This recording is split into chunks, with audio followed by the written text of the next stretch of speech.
की ज्याने पुनर्वलोकन होणे आवश्यक ठरते। एक प्रकारे जी जबाबदारी हे वरिष्ठ सभागृह अतिशय चांगल्या प्रकारे पार पाडताना आपल्याला दिसते। विद्यापीठ कायद्याबरोबरच रोजगार हमीचा कायदा, महाराष्ट्र कॅपिटेशन फी विरोधी कायदा, प्रकल्पग्रस्त पुनर्वसन कायदा, संघटित गुन्हेगारी विरोधी कायदा मोक्का, डान्स बार बंदीचा कायदा, घरेलू कामगारांना संरक्षण देणारा कायदा, शिर्डी साईबाबा संस्थान विश्वस्त व्यवस्था कायदा, देवदासी प्रथा निर्मूलन कायदा, त्याचप्रमाणे महत्वाचे उदाहरण म्हणजे अंधश्रद्धा निर्मूलन विधेयकाचे देखील देता येतील। या महत्वपूर्ण कायद्याच्या बाबत विधान परिषदेने उपयुक्त सूचना सुचवून कायदा अधिकाधिक परिणामकारक सर्वसमावेशी करण्यासाठी महत्वपूर्ण भूमिका बजावलेली आहे। आणि म्हणून या निमित्तानं खऱ्या अर्थानं गडकरी साहेब उपस्थित आहेत। त्यांच्या संदर्भामध्ये अधिकचं काही न बोलता त्यांना आपल्या सर्वांना ऐकायचं आहे आणि त्यामुळं आपल्या राज्यातीलच नव्हे तर देशातील अतिशय रोड चांगल्या पद्धतीने केले।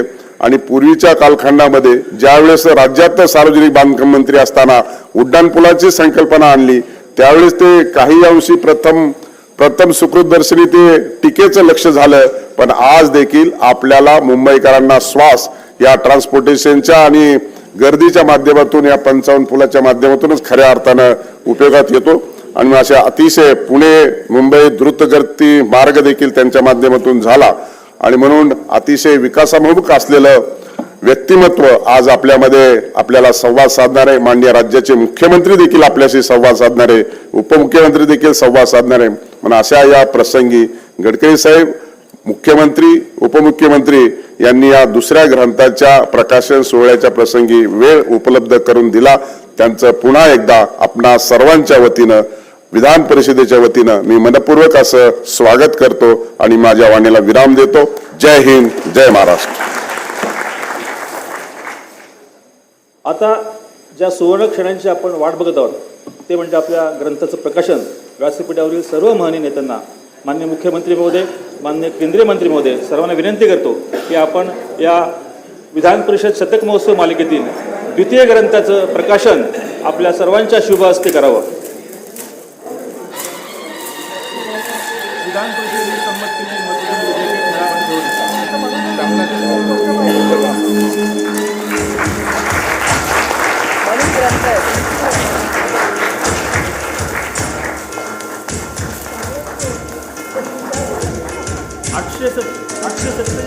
हा वजनदार ग्रंथ 847 पानांचा हा वजनदार ग्रंथ सर्व महनीय नेत्यांच्या शुभ हस्ते प्रकाशित होत आहे। सर्व सन्मान्य सदस्यांना विनंती की या ग्रंथाचं आपण स्वागत करावं। संपादक महोदयांनी देखील पुढे यावं। त्रिवेदीजी आपटेजी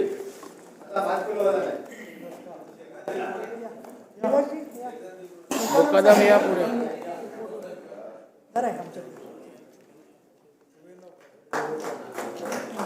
या ज्येष्ठ पत्रकारांनी ही संदर्भ समृद्ध ग्रंथसंपदा समृद्धी महामार्गामार्गे गव्हर्नमेंट प्रेस येथून नागपूर येथे आणली।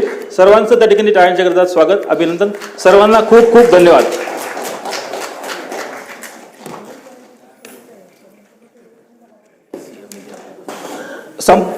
ग्रंथासाठी योगदान देणाऱ्या संपादक महोदयांचा आपण या ठिकाणी सत्कार करतोय। सर्वप्रथम योगेशजी त्रिवेदी यांनी माननीय मुख्यमंत्री महोदय, माननीय नितीनजी गडकरी साहेब आणि सर्व मान्यवरांच्या शुभ हस्ते आपला सत्कार स्वीकारावा। श्रीयुत योगेशजी त्रिवेदी ग्रंथ संकलन समितीच्या कार्यामध्ये आधी प्रथम पासून योगदान देणारे श्री योगेशजी त्रिवेदी यांना माननीय मुख्यमंत्री महोदय सन्मानित करत आहेत। खूप खूप स्वागत, खूप खूप धन्यवाद। यानंतर विलास मुकादमजी यांनी सर्व मान्यवरांच्या हस्ते सत्कार स्वीकारावा। श्रीयुत विलास मुकादमजी, वय वर्ष 75, तरी वार्तांकनासाठी सुयोग मध्ये उपस्थित श्रीयुत विलास मुकादमजी। यानंतर आमचे सन्मित्र किशोरजी आपटे यांनी देखील माननीय मुख्यमंत्री महोदय, माननीय गडकरी साहेब आणि सर्व मान्यवरांच्या शुभ हस्ते आपला सत्कार स्वीकारावा। धन्यवाद।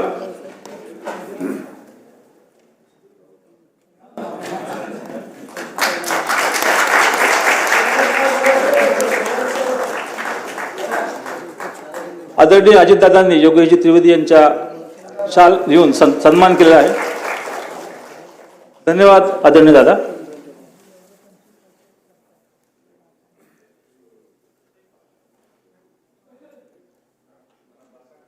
या सोहळ्याला ज्यांच्या उपस्थितीने मोठी उंची लाभली, जुन्या आठवणींना उजाळा मिळाला आणि ज्यांना बघून या वारसा वास्तू सभागृहाच्या भिंती देखील आज गहिवरल्या आहेत, ते एक भारत श्रेष्ठ भारत संकल्पनेचा महामार्ग प्रशस्त करणारे आपल्या सर्वांचे आदरस्थान केंद्रीय मंत्री श्री नितीनजी गडकरी साहेब यांना विनंती करतो की कृपया आम्हाला मार्गदर्शन करावं.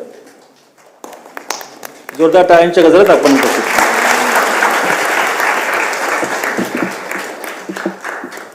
महाराष्ट्राचे माननीय मुख्यमंत्री देवेंद्रजी, उपमुख्यमंत्री अजितदादा, विधान परिषदेचे सभापती प्राध्यापक राम शिंदे, उपसभापती डॉक्टर नीलम गोरे, विधानसभेचे सभापती अतुल नार्वेकर, त्याचप्रमाणे उपस्थित सर्व मान्यवर आमदार आणि पत्रकार बंधू आणि विशेषतः राष्ट्रकुल संसदीय मंडळातर्फे या प्रशिक्षण वर्गामध्ये सहभागी झालेले विद्यार्थी मित्र आणि मैत्रिणी,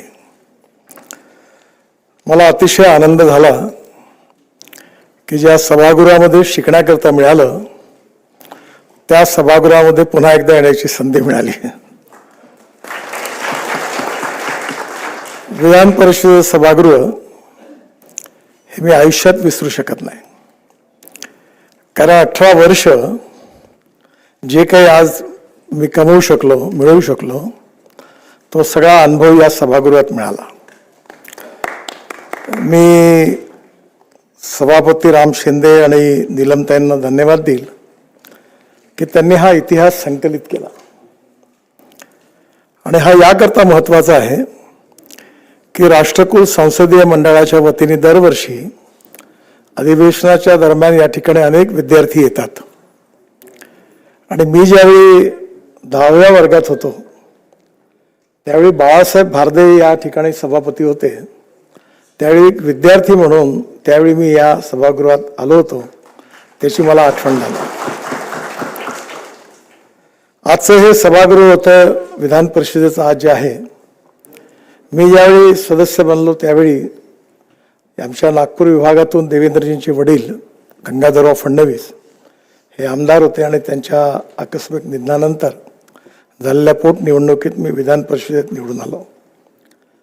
आणि त्यानंतर अजून एक मला संधी मिळाली की जवळपास 2.25 लाख मतदार असताना एक निवडणुकीत मी अविरोध विधान परिषदेवर निवडून आलो.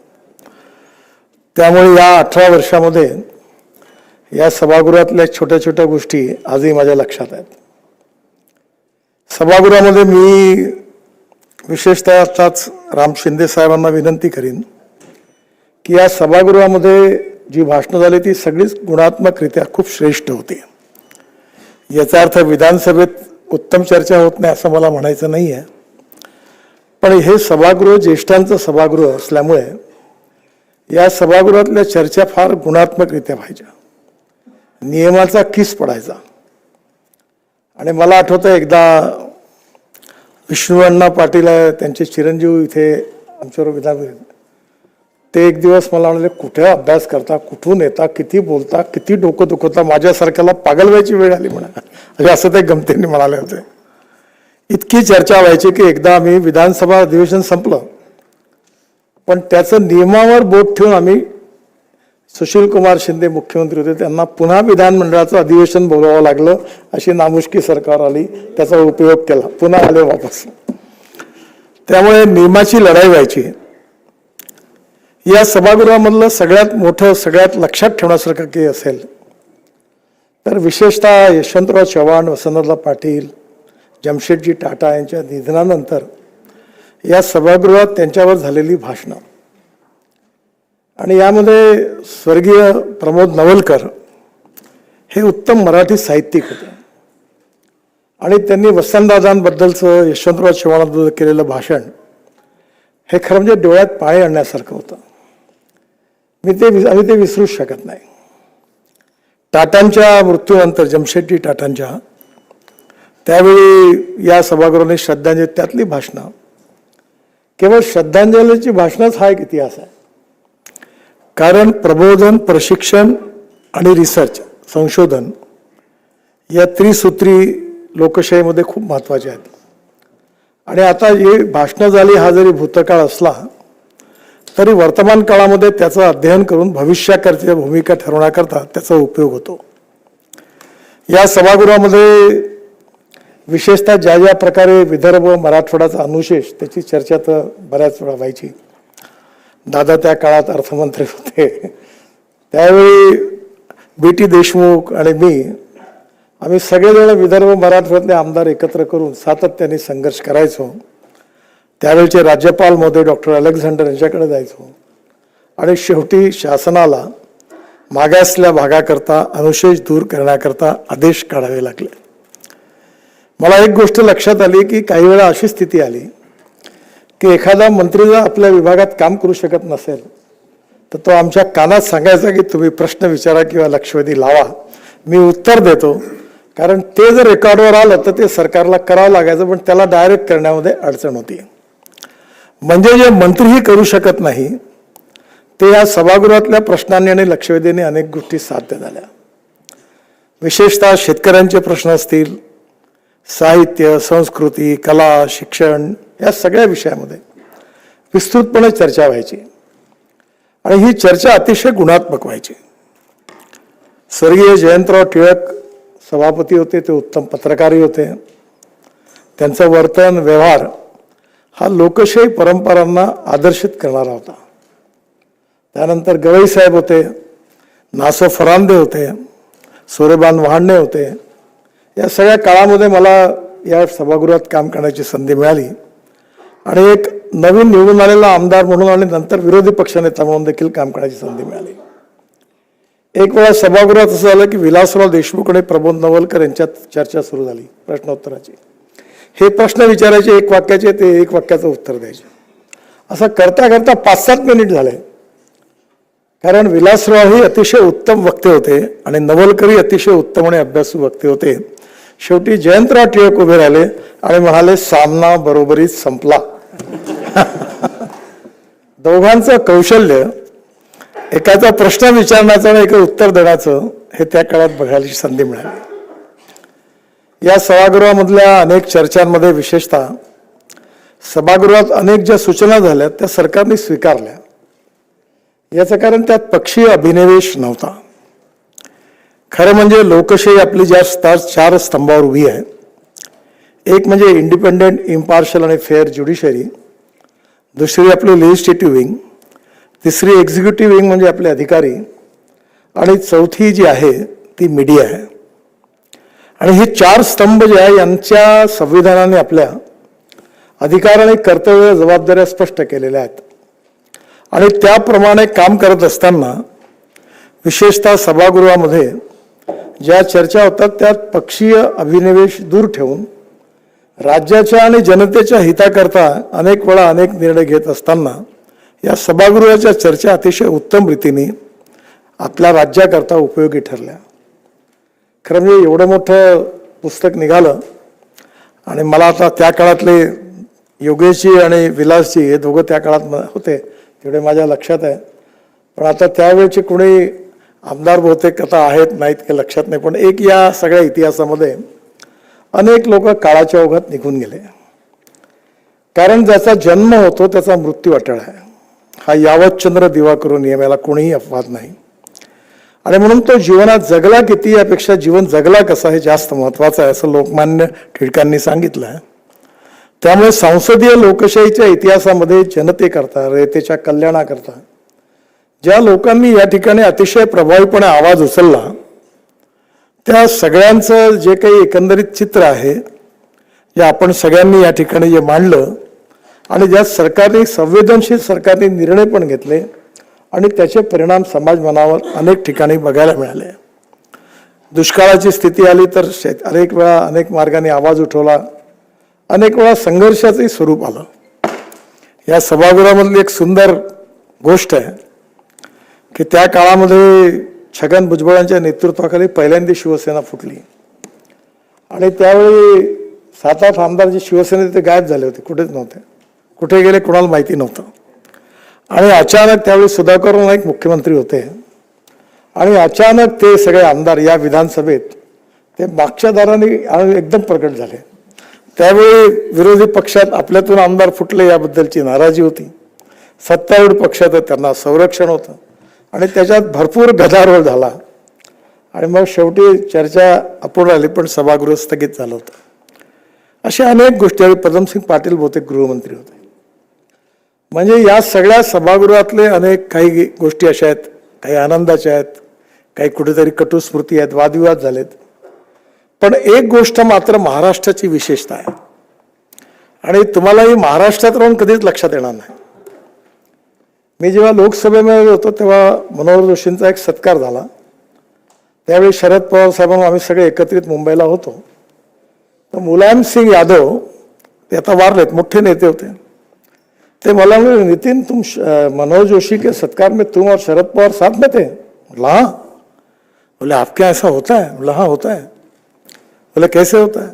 बोला हमारे अच्छे संबंध है, राजनीति अपने पास है, मैं अपनी पार्टी और विचारधारा छोड़ता नहीं, वो अपनी छोड़ते नहीं, उनको जो करना है वो करते, मुझे करना है वो मैं करता हूँ. दोनों की मर्यादा भी स्पष्ट है, पर व्यक्तिगत संबंध कभी बुरे नहीं होते, दुश्मनी नहीं होती, अच्छे संबंध रहते. आणि त्यांना याचं आश्चर्य वाटलं. आणि मग मला दोन गोष्टी आठवतात की आपल्या महाराष्ट्रातली सगळ्यात मोठी संसदीय परंपरा चांगली होती, ज्याच्यात यशवंतराव चव्हाणांपासून त्यानंतर वसंतदादा पाटील, शरद पवार साहेब आणि सुधाकरराव नाईक आणि मनोहर जोशी या पाचही मुख्यमंत्र्यांच्या काळामध्ये मी बघितलं की विरोधी पक्ष आणि सत्तारूढ पक्षामधले जे संबंध होते ते खऱ्या अर्थाने लोकशाहीत काम करणाऱ्या प्रत्येक आमदाराकरता आदर्श होते. त्या संबंधात कटुता नव्हती कुठेही आणि आजही तशी चांगली स्थिती आहे. पण त्या काळामध्ये जी प्रथा परंपरा महाराष्ट्राने प्रस्थापित केली ही तुम्हाला आश्चर्य वाटेल, ही प्रथा आज देशातल्या अनेक राज्यात नाही आहे. मी राजस्थानच्या विधानमंडळाच्या शताब्दी महोत्सवाला गेलो होतो आणि त्यावेळी मला स्पीकर म्हणाले की आज तुम्ही आले फार चांगलं झालं. म्हटलं का? म्हणजे आज पहिल्यांदा सर्व पक्षाचे लोक आणि सगळे मंत्री एका दिवशी सभागृहात उपस्थित आहेत. म्हणजे हा आला तर तो नाही आला, तो आला तर तो नाही आला. पण या लोकशाहीच्या ज्या श्रेष्ठ परंपरा होत्या त्याचं पालन आपल्या विधिमंडळाने केलं, विधिमंडळाच्या सदस्यांनी केलं आणि त्यांनी खऱ्या अर्थाने लोकशाहीचा एक उत्तम आदर्श प्रस्थापित केला. आणि त्यामुळे तेव्हापासून ही प्रथा सुरू झाली की जी भविष्यातली पिढी आहे तिचं जर प्रशिक्षण चांगलं व्हायचं असेल तर आपल्याला खऱ्या अर्थाने राष्ट्रकुल संसदीय मंडळाच्या मार्फत त्या सगळ्यांच्या प्रशिक्षणाची व्यवस्था केली पाहिजे. आणि त्यातून मग हे शाळेतले महाविद्यालयातले मुलं या ठिकाणी यायला लागली आणि मग त्या ठिकाणची अनेक इतिहास भाषणं प्रश्नोत्तरं खूप काही शिकायला मिळतं. मी एका पत्रकाराला, मोठ्या पत्रकाराला गमतीने विचारलं की तुम्ही पत्रकार आहात, चांगला प्रश्न विचारा, पण तुम्ही क्रिमिनल लॉयर नाही आहात. एखाद्याला अपमानित कसं करता येईल, त्याला खाली कसं दाखवता येईल असे प्रश्न विचारून तुम्हाला वाटत असेल तुम्ही खूप मोठं काम करता, पण तुमची पब्लिक इमेज बिघडणार. कोणाच्या दोषावर बोट ठेवून त्याच्या जखमेवर मीठ चोळून त्याला अपमानित करणं आणि क्रिमिनल लॉयरसारखे प्रश्न विचारणं ही काही पत्रकारिता नाही आहे. तसं विधानमंडळामध्ये देखील अतिशय कठोरपणे आपले शब्द वापरत असताना त्यामधून जखम होता कामा नये, रक्त निघता कामा नये, पण प्रहार मात्र उत्तम झाला पाहिजे, हेही एक कौशल्य होतं. आणि या सभागृहाने ते कौशल्य पाळलं. विठ्ठलराव हांडे त्यावेळी आमच्यावेळी विरोधी पक्षनेते होते, दिवा पाटील सभागृहामध्ये होते, बी.टी. देशमुख होते, प्रमोद नवलकर होते, मनोहर जोशी त्यावेळी होते, सुधीर जोशी होते, अण्णा डांगे होते आणि या सगळ्या काळामध्ये बी.टी. देशमुख होते. आणि या सगळ्यांच्या काळामध्ये मला आठवतं आपले जळगावचे मराठी कवी नागो महानोर ते आपले सदस्य होते. मराठी साहित्यावर अतिशय सुंदर त्यांची भाषणं त्यावेळी झाली. खरं म्हणजे हा एक खूप मोठ्या विचारांचा ठेवा आहे. या भूतकाळातल्या अतिशय उत्तम कधीही न विसरणाऱ्या अशा स्मृती आहेत. खरं म्हणजे भविष्यातली स्वप्न ज्यांना बघायची असतात त्यांच्या डोळ्याच्या मागे विचार दडलेले असतात आणि या विचारांची प्रेरणा जी मिळते ती कुठेतरी चांगल्या ऐकण्यातून, चांगला विचार करण्यातून, चांगल्या वाचनातून मिळत असते. आणि त्यातूनच आपल्या सगळ्यांनी प्रयत्नांनी ही लोकशाही प्रगल्भ केली. ती परंपरा या सभागृहाला प्राप्त झाली. मला एवढंच आहे की त्या सभागृहातला एक छोटा सदस्य म्हणून मला राहण्याची संधी मिळाली, काम करण्याची संधी मिळाली. मला याचा खूप आनंद आहे. मधल्या काळामध्ये मी लोकसभेत असताना 1-2 वर्षापूर्वी माझ्या खात्यावर चर्चा झाली. त्यावेळी लोकसभा मी नव्हतो तिथे उपस्थित. त्यावेळी नागपूरला छोट्या मोठ्या कामे शुक्रवार शनिवार रविवार की नागपूरला येतो.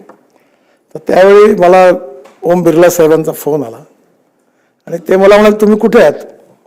तुमच्या खात्यावर चर्चा सुरू आहे आणि तुम्ही नाही आहे इथे नितीनजी. म्हटलं नाही. तर म्हटलं ते राज्यमंत्री उत्तर देतील. म्हणे हर व्यक्ति तुम्हारे प्रति इतना अच्छा बोल रहा है और आप सभागृह में नहीं, मुझे अच्छा नहीं लगता, मुझे लगता आपने आना चाहिए. मी लगेच कार्यक्रम सोडून दुपारच्या विमानाने दिल्लीला गेलो. 2 दिवस होतो. 79 सदस्य बोलले आणि त्यावेळी ते मला असं सदस्य बोलताना सगळे बोलले, सोनिया गांधी, राहुल गांधी पासून तर आपल्या सगळे बोलले, सगळ्या पक्षातले कम्युनिस्ट बोलले, सगळे झाले. तर सगळे सदस्य बोलल्यावर प्रत्येकाने मला धन्यवाद दिले आणि आभार मानले आणि अभिनंदन केलं. तर ते मला म्हणाले की हा आता लोकसभेचा रेकॉर्ड झाला. तर मी म्हटलं, साहेब हा लोकसभेचा रेकॉर्ड जो आहे हा जरी असला तरी मी ज्या विधानमंडळात शिकलो आणि ज्यांच्या मार्गदर्शनाखाली शिकलो त्या सगळ्या ज्येष्ठ लोकांचं मार्गदर्शन जे आहे, त्या काळातलं वातावरण आहे, त्या काळातलं प्रशिक्षण आहे, ही माझी प्रेरणा आहे की ज्याच्यामुळे मला इथे काही कॉन्ट्रीब्यूट करता आलं. असं तुम्ही जर म्हणत असाल तर श्रेय त्याला. असं हे लोकशाहीचं मंदिर, सभागृह, त्याचं पावित्र्य, त्याचं श्रेष्ठत्व आणि आपल्या विचाराची प्रगल्भता आणि लोकशाहीमध्ये गुणात्मक परिवर्तन करण्याची आपल्या सगळ्यांच्या मनामध्ये असणारी इच्छाशक्ती, त्याच्या आधारावर हा विचार संग्रह भाषण रूपाने संकलित केला आहे सभापतींनी. त्यांना मनापासून मी धन्यवाद देतो. मला दरवेळेला इच्छा असते की आपल्या सगळ्यांशी भेटावं, यावं, पण नेमकं तुमचं अधिवेशन ज्यावेळी असतं त्याच वेळी पार्लमेंट सुरू असते. त्यामुळे मी नेमका दिल्लीमध्ये असतो आणि त्यामुळे भेटण्याची संधी मिळत नाही. पण आदरणीय शिंदे साहेबांनी, निलमताईंनी मला आज ही संधी उपलब्ध करून दिली की आज पुन्हा एकदा जुन्या लोकांचं दर्शन घेण्याची संधी मिळाली. पुन्हा एकदा या सभागृहात आल्यानंतर जुन्या स्मृतींच्या आठवणी पुन्हा एकदा त्या सगळ्या आठवल्या आणि पुन्हा एकदा, कारण इतिहास जो असतो हा भूतकाळातला इतिहास याकरता महत्त्वाचा असतो की वर्तमान काळात भूतकाळातला इतिहास जर आपण नीट आठवला तर भविष्य काळात काम करण्याची उत्तम प्रेरणा मिळते. हेच त्या इतिहासाच्या मागे असतं. त्यामुळे इथे आल्यानंतर पुन्हा एकदा चांगलं काम करण्याची प्रेरणा हे सभागृहाने आपण सगळेजण भविष्यात काम करण्याकरता मला देतील असा विश्वास व्यक्त करतो. आणि मला आपण बोलावलं याबद्दल सभापतींना, उपसभापतींना धन्यवाद देतो आणि माझं बोलणं संपवतो. धन्यवाद.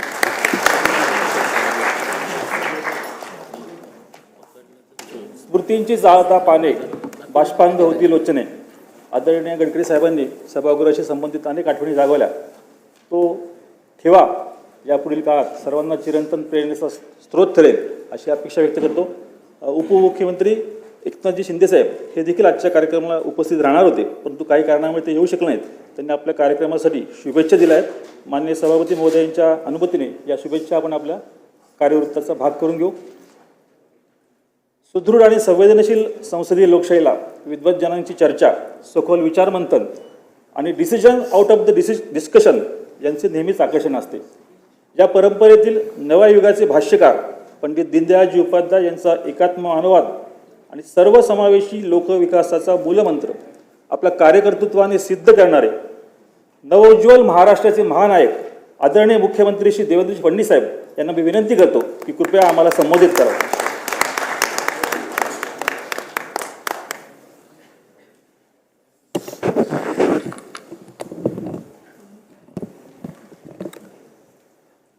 आजच्या या विधान परिषदेच्या शतक महोत्सवी वर्षाच्या निमित्ताने विस पागे केंद्राच्या माध्यमातून तयार झालेल्या या ग्रंथाच्या प्रकाशनाकरता आपल्यामध्ये उपस्थित झालेले दीर्घकाळ या सभागृहाचे सदस्य म्हणून ज्यांनी तो काळ गाजवला असे आपल्या भारत देशाचे मंत्री, आमचे मार्गदर्शक माननीय नितीनजी गडकरी, सभापती राम शिंदेजी, अध्यक्ष राहुल नार्वेकरजी, महाराष्ट्राचे लोकप्रिय उपमुख्यमंत्री अजितदादा पवार, उपसभापती डॉक्टर नीलमताई गोरे, संसदीय कार्यमंत्री चंद्रकांतदादा पाटील ज्यांनी हा ग्रंथ संपादित केला, असे तिन्ही मान्यवर, आपले पत्रकार आणि उपस्थित सर्व विधिमंडळाचे सदस्य, अभ्यास वर्गाकरता आलेले सर्व विद्यार्थी भगिनी आणि बंधूंनो,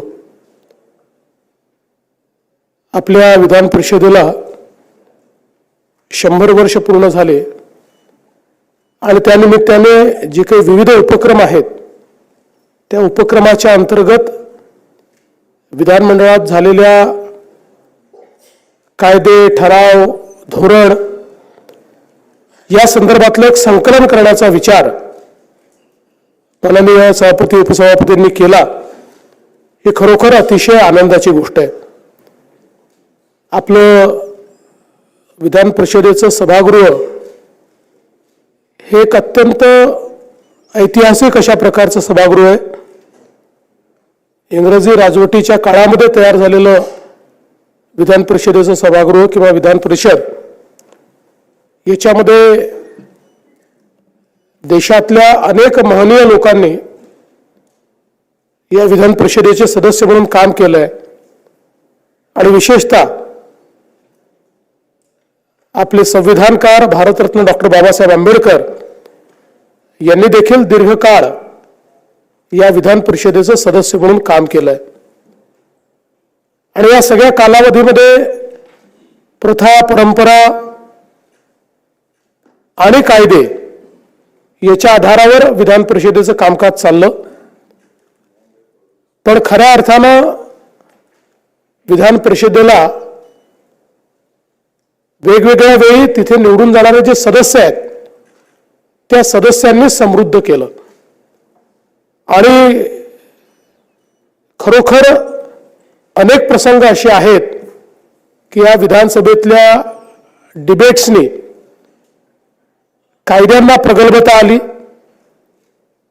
त्या डिबेट्समुळे सामान्य माणसाच्या आशा, आकांक्षा आणि अपेक्षा या लोकशाहीमध्ये पूर्ण होऊ शकतात आणि ती संधी या सभागृहात मिळते हे अधोरेखित झालं. आणि म्हणूनच अशा प्रकारचे जे ट्रान्सफॉर्मेशनल कायदे आहेत, निर्णय आहेत, त्याचं संकलन करणं हे अत्यंत महत्त्वाचं आहे. खरं म्हणजे आपल्या देशामध्ये आपण एका गोष्टीत नेहमीच मागे राहिलो, ते म्हणजे रेकॉर्ड किपिंग. आपण ज्या प्रकारे आज पश्चिमी विश्वामध्ये रेकॉर्ड किपिंग झालं, आपल्या लोकशाहीचा इतिहास त्यांच्यापेक्षा 2000 वर्ष जुना आहे, पण आपण त्याचे कधी रेकॉर्ड ठेवले नाहीत. आणि म्हणून ज्या गोष्टी, जी तत्व आपल्याकडे तयार झाली, तीच तत्व आज आपल्याला विदेशी तत्व म्हणून स्वीकारावी लागतात आणि त्यांच्या विद्वानांची नावं घ्यावी लागतात. याचं एकमेव कारण आपण डॉक्युमेंटेशन केलं नाही. इतिहास हा संकलित करायचा असतो. इतिहासातल्या घटना या भविष्यामध्ये आपल्याला योग्य वाटचाल करण्याकरता दीपस्तंभाचं काम करतात. आणि म्हणूनच अशा प्रकारचे जेवढे ऐतिहासिक प्रसंग आहेत, हे प्रसंग संकलित करणं अत्यंत महत्त्वाचं आहे. आज मला अतिशय आनंद आहे की माननीय गडकरी साहेबांनी या कार्यक्रमाकरता वेळ दिला. कारण या सभागृहामध्ये दीर्घकाळ गडकरी साहेबांनी विविध जबाबदाऱ्यांमध्ये काम केलेलं आहे आणि विरोधी पक्षनेते म्हणून तर ज्यावेळी गडकरी साहेब या ठिकाणी काम करत होते त्यावेळी एकही दिवस गडकरी साहेबांनी सरकारला सुखाने झोपू दिलं नाही. नवीन नवीन कायदे शोधून आणायचे, नवीन तरतुदी शोधून आणायच्या, नियमातले नवीन गोष्टी शोधून आणायच्या, बजेटमधल्या नवीन गोष्टी शोधून आणायच्या आणि त्याच्यावर सरकारला कडघऱ्यात उभं करायचं, निरुत्तर करायचं. हे एक त्यांचं कार्य आम्ही बघितलं. आम्ही विधानसभेचे सदस्य असलो तरी विधान परिषदेच्या डिबेट पाहायला आम्ही गॅलरीत बसायचो आणि गडकरी साहेब असतील किंवा बेटी सर असतील, हे ज्यावेळी अक्षरशः सरकारला सळो की पळो करून सोडायचे, त्यावेळी खरोखर इथली सगळी जी काही त्या डिबेट्समधली जी विद्वत्ता होती, म्हणजे याच्यामध्ये कुठेही कटुता नव्हती की किंबहुना ते सगळं केल्यानंतर त्यांच्यासोबत जेवण देखील करायचे, पण सभागृहामध्ये मात्र अतिशय ताकदीने सगळे विषय मांडण्याचं काम गडकरी साहेब करायचे. अनेक वेळा इथल्या सभागृहामध्ये माईक बंद पडला तरी गडकरी साहेबांना माईकची गरज नव्हती, त्याच्यामुळे माईक चालू आहे का बंद आहे असा कुठलाही त्या ठिकाणी प्रश्न नसताना जोपर्यंत निरुत्तर होऊन सत्तारूढ पक्ष अध्यक्षांकडे याचना करत नाही की बाबा आता तुम्ही स्थगित करा काही काळाकरता, तोपर्यंत गडकरी साहेबांची स्टेनगन ही गोळ्या दागत राहायची. हे आम्ही सगळ्यांनी अतिशय जवळून बघितलंय. पण हे करताना निश्चितपणे विविध कायद्यांवर केलेली त्यांनी भाषणं असतील, बजेटवर केलेली भाषणं असतील, ही सगळी लोकशाही व्यवस्थेला समृद्ध करणारी आहे. आणि मला असं वाटतं हे महत्त्वाचं आहे. तर त्यांनी सांगितलं की कटघऱ्यामध्ये उभं करणं हा काही उद्देश नाही आहे, ती कार्यपद्धती आहे. उद्देश मात्र त्यातनं समाजातल्या शेवटच्या माणसाचा आवाज हा प्रतिबिंबित झाला पाहिजे, हे या कामकाजाचं सगळ्यात महत्त्वाचं धोरण असतं. आणि मला असं वाटतं की निश्चितपणे ते कार्य त्यांनी त्या काळामध्ये करून दाखवलं. आणि मग अनुशेषाचे विषय म्हणजे ज्यावेळेस भारताचं संविधान झालं त्यावेळी भारताच्या संविधानामध्ये 356(3) असं आर्टिकल टाकण्यात आलं, पण त्या आर्टिकलचा उपयोग हा पहिल्यांदा या महाराष्ट्रामध्ये की ज्याच्यामध्ये महाराष्ट्राला 3 भागामध्ये विभागून इथला विभागीय असमतोल दूर करण्याकरता नागपूर कराराप्रमाणे ते आर्टिकल घालण्यात आलं. पण 1950 नंतर त्याचा पहिल्यांदा उपयोग जर कोणी केला असेल तर तो गडकरी साहेबांनी या ठिकाणी केला. आणि त्यातून निश्चितपणे राज्यपालांचे डायरेक्टिव्ह हे शासनाला मिळून एक मोठा मागास भागाचा फायदा हा झालेला देखील आपण सगळ्यांनी बघितला. आज खरं म्हणजे जे कायदे आहेत हे इतके वेगवेगळ्या प्रकारचे आपण करतो आणि या कायद्यातनं प्रशासन मोठ्या प्रमाणात त्या ठिकाणी लोकांपर्यंत न्याय मिळण्याचं काम करतं. आणि मला एका गोष्टीचा नेहमी आनंद असतो की या सभागृहामध्ये असलेले 90% लोक वकील नाही आहेत. त्यांनी कधी कायद्याचा अभ्यास केलेला नाही आहे. गडकरी साहेब तर वकील आहेत, पण 90% लोक वकील नाहीत, त्यांनी कायद्याचा कधी अभ्यास केला नाही, पण तरी त्यांच्या चर्चेतनं कायदा प्रगल्भ होतो. म्हणजे मी कधी कधी विचार करतो की हे जे कायदे आपण तयार करतो हे जर लोकशाही पद्धतीने झाले नसते तर कदाचित सामान्य माणसाच्या आशा आकांक्षा अपेक्षाचं रिफ्लेक्शन प्रतिबिंब त्यात कधी उमटूच शकलं नसतं. ही सगळी मंडळी जी जमिनीवर काम करतात त्यांचा जो अनुभव आहे तो अनुभव ज्यावेळेस या कायद्यांमध्ये मिसळला जातो त्यावेळी तो कायदा खऱ्या अर्थानं लोकहिताचा कायदा होतो. आणि म्हणून या ज्या डिबेट्स आहेत, या ज्या चर्चा आहेत, अनेक प्रसंग आपण बघितलेले आहेत की चर्चेच्या दरम्यान शासनाला लक्षात येतं की समोरच्या आमदारांनी मांडलेला जो काही विषय महत्त्वाचा आहे आणि हा झाला नाही तर कायदा अपूर्ण राहील, त्यावेळी सरकार सभागृहात अमेंडमेंट आणून असे कायदे बदलतं आणि त्याच्यामध्ये त्या प्रकारचे बदल देखील आपण घडवत असतो. मला असं वाटतं या सगळ्या प्रक्रिया एक अतिशय ऐतिहासिक अशा प्रकारच्या प्रक्रिया आहेत. आणि आपली सभागृह जी आहेत या सभागृहांमध्ये विशेषतः या प्रथा आणि परंपरा यांचंही एक मोठं स्थान आहे. आणि आपण नेहमी सांगतो की सभागृह हे नियमाच्या पुस्तकाने तर चालतंच, पण प्रथा परंपरा ज्या अलिखित आहे, ज्याचे कुठलेही नियम नाहीत, त्या प्रथा परंपराही सभागृहाला डायरेक्ट करत असतात, कारण शेवटी इथे व्यक्त होणाऱ्या संवेदना या कुठल्याही पुस्तकात लिहिलेल्या शब्दांपेक्षा महत्त्वाच्या आहेत, त्या शब्दांच्या पलीकडच्या आहेत. त्या कदाचित कुठलंच नियमाचं पुस्तक कॅप्चर करू शकत नाही, त्या या प्रथा परंपरेच्या माध्यमातून कॅप्चर होतात. आणि म्हणूनच मला असं वाटतं की आज जे काही हे पुस्तक निघालेलं आहे यातनं येणाऱ्या काळामध्ये जे अभ्यासक आहेत, विचारक आहेत किंवा विधानमंडळात ज्यांना काम करायचं आहे त्यांच्याकरता एक उत्तम अशा प्रकारचा संग्रह या माध्यमातून आपल्याला मिळालेला आहे. त्याबद्दल मी पुन्हा एकदा विधानमंडळ सचिवालय, CPA, मान्य सभापती, मान्य उपसभापती, मान्य अध्यक्ष या सगळ्यांचे मनापासून आभार मानतो. आणि या चांगल्या कार्यक्रमाकरता नितीनजींना आपण निमंत्रित केलं. पुन्हा एकदा त्यांच्याही स्मृतींना उजाळा मिळाला आणि आपल्यालाही अनेक त्या काळचे संदर्भ या ठिकाणी ऐकायला मिळाले. त्याबद्दल आपले आभार मानतो, नितीनजींचे मनापासून स्वागत करतो आणि माझे 2 शब्द संपवतो. धन्यवाद. जय हिंद, जय महाराष्ट्र. धन्यवाद मुख्यमंत्री महोदय. संदर्भांचं दस्तावेजीकरण व्हावं अशी एक महत्त्वाची अपेक्षा आदरणीय मुख्यमंत्री महोदयांनी व्यक्त केली आहे.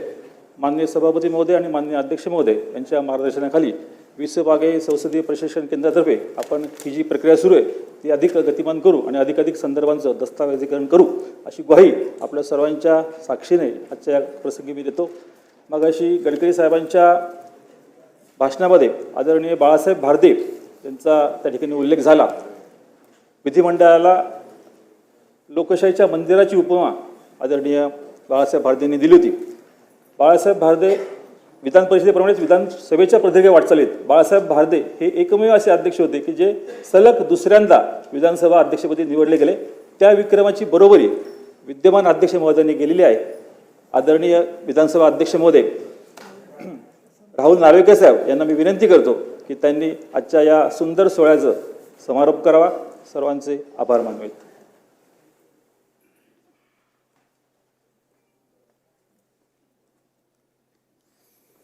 नमस्कार.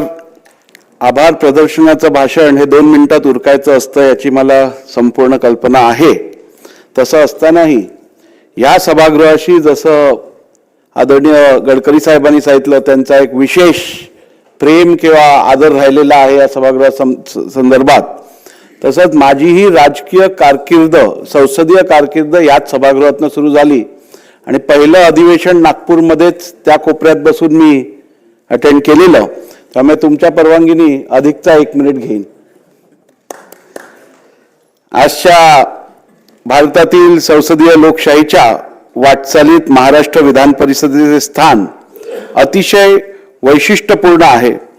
महाराष्ट्र विधान परिषद शतक महोत्सव निमित्त 20 बागे संसदीय प्रशिक्षण केंद्रातर्फे प्रकाशित करण्यात येत असलेल्या संदर्भ समृद्ध ग्रंथमालिकेतील विधान परिषदेने संमत केलेली महत्त्वपूर्ण विधेयके, ठराव आणि धोरणे या ग्रंथाचे आज विमोचन सन्माननीय केंद्रीय मंत्री, ज्येष्ठ नेते आणि महाराष्ट्राला गौरवान्वित करणारं संसदीय कामकाज करणारे आदरणीय नितीनजी गडकरी साहेब यांच्या शुभ हस्ते आज या ग्रंथाचे आपण विमोचन केलेले आहे.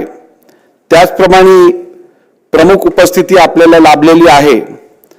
अशाच एका थोर व्यक्तिमत्वाचे आणि संसदपटूचे म्हणजेच आपले सन्माननीय मुख्यमंत्री आदरणीय देवेंद्रजी फडणवीस, ज्यांच्या संसदीय कामकाजाची चर्चा केवळ महाराष्ट्रातल्या 2 सभागृहात नव्हे तर देशातल्या अनेक विधिमंडळांमध्ये त्यांनी केलेल्या कामाचा उल्लेख केला जातो. त्याचप्रमाणे इकडे उपस्थित असणारे आदरणीय उपमुख्यमंत्री श्री अजित पवार साहेब, ज्यांनी खरं तर दादांकडे बघितल्यानंतर जेव्हा आपण त्यांना प्रश्न विचारतो सभागृहात किंवा त्यांच्याकडनं काही उत्तर मागतो तेव्हा झटपट उत्तरासोबत अजून काही ऐकायला मिळेल का अशी भीती सगळ्यांना असते. परंतु संसदीय राजकारणातलं फ्लोर मॅनेजमेंट कोणाकडनं शिकायचं असेल तर ते आदरणीय अजितदादांकडनं शिकायला पाहिजे. अगदी अडचणीचा प्रसंग असो अथवा फ्लोअरवरती कुठच्याही विषयात ॲडव्हान्टेज घ्यायचा विषय असो, दादांना फ्लोअर मॅनेजमेंट कसं करायचं हे अत्यंत उत्कृष्ट याची माहिती आहे. इकडे उपस्थित असणारे आदरणीय आपल्या विधान परिषदेचे सभापती श्री राम शिंदे साहेब, राम शिंदे साहेबांमध्ये आणि माझ्या मते मी खूप सिमिलॅरिटीज बघतो. राम शिंदे साहेब हे पहिली विधानसभेत होते, मग विधान परिषदेत गेले, पण विधान परिषदेतनं विधानसभेत गेले तेव्हा त्यांना एलिव्हेशन मिळालं. मी विधान परिषदेत होतो, त्यानंतर विधानसभेत गेलो, मला पण एलिव्हेशन मिळालं. त्यामुळे रामभाऊ आपली जोडी एकदम परफेक्ट आहे. आणि त्यांच्यासोबत खांद्याला खांदा लावून काम करणाऱ्या आमच्या उपसभापती विधान परिषद नीलमताई यांचं कार्य केवळ सभागृहासाठी रिस्ट्रिक्टेड नसून अखंड महाराष्ट्रात त्या अगदी पायाला भिंगरी लावून फिरत असतात आणि कानाकोपऱ्यात जाऊन सगळ्यांचीच मदत करत असतात अशा आमच्या नीलमताई गोरे. या ठिकाणी उपस्थित असणारे आदरणीय संसदीय कामकाज मंत्री श्री चंद्रकांत दादा पाटील, त्यांची आणि माझी जोडी पण अलीकडच्या काळात अगदी व्यवस्थितरित्या सरकारला आणि विरोधी पक्षाला समान न्याय द्यायचं काम करत असते. कारण संसदीय कामकाज मंत्री म्हणजे सरकारची बाजू अध्यक्षांपर्यंत पोहोचवायचं त्यांचं काम असतं. परंतु चंद्रकांत दादा असे संसदीय कामकाज मंत्री आहेत जे केवळ सरकारची बाजू नव्हेच तर विरोधी पक्षाची पण बाजू माझ्याकडे योग्यरित्या मांडत असतात. असे चंद्रकांत दादा पाटील साहेब, आपण सर्वजण इकडे आज उपस्थित राहिलात. पत्रकार बंधू असतील, आमचे विधिमंडळातील सदस्य असतील, त्याचप्रमाणे या अभ्यास वर्गासाठी उपस्थित अनेक विद्यार्थी आहेत. आपल्या सर्वांचं इकडे मी आभार मानतो की या अत्यंत लोकउपयोगी आणि संसदीय महाराष्ट्र विधिमंडळाच्या संसदीय इतिहासाच्या एकूण या अत्यंत महत्त्वपूर्ण कार्यक्रमासाठी आपण सर्वजण उपस्थित राहिलात. त्याबद्दल तुम्हा सर्वांचे मनापासून मी आभार मानतो. आदरणीय गडकरी साहेब यांनी आज आपल्या भाषणातून अनेक जुन्या आठवणी आपल्या सर्वांच्या मनात व्यक्त केल्या आणि या आठवणी सांगत असताना त्यांनी एका दृष्टीने जरी त्यांचं मार्गदर्शन आज सभागृहाच्या आत आम्हाला लाभत नसेल तरी अशा कार्यक्रमातून नवीन सदस्य जे आहेत त्यांनी काम कसं करावं, त्यांच्याकडनं काय अपेक्षित आहे या सगळ्याची सखोल माहिती आज अनेक उदाहरणातनं गडकरी साहेबांनी तुम्हा आम्हाला दिलेली आहे. असं असताना फडणवीस साहेबांनी अत्यंत योग्यरित्या सांगितलं की सभागृह हे केवळ नियमाप्रमाणे चालत नाही, नियमाप्रमाणे चालायला लागतं, परंतु फक्त नियम नव्हे तर प्रथा परंपरा ह्या पण तेवढ्याच महत्वाच्या आहेत आणि प्रथा परंपरेनुसार